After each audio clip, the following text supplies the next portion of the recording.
हाय, मी रेश्मा आणि तुमचं स्वागत आहे माझ्या व्हिडिओमध्ये. आणि खूप दिवस झाले मी व्हिडिओ टाकत नव्हती. व्लॉगच नव्हते काढता जमत मला. कारण की खूप काही असं जगात घडत होतं आणि मला कळत नव्हतं की नक्की काय करावं.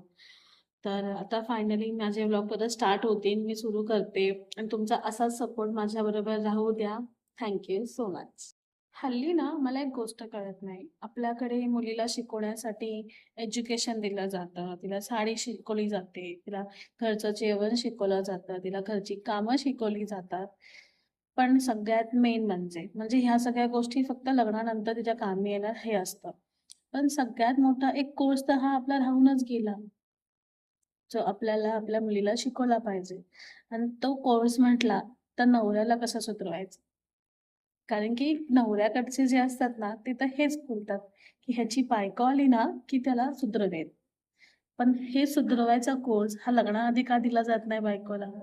म्हणजे तिलाही कळेल ना, की तिला कुठल्या-कुठल्या प्रकारचे नवरे भेटू शकतात आणि पुढे नवरे कसे असू शकतात. मग त्याला कसं सुधरवायचं? हा विचार पण केला पाहिजे ना घरच्यांनी आता, की आपल्या मुलीला नवरा सुधरवायचा कोर्स करून दिला पाहिजे करून. तुम्हाला काय वाटतं? नक्कीच मला सांगा.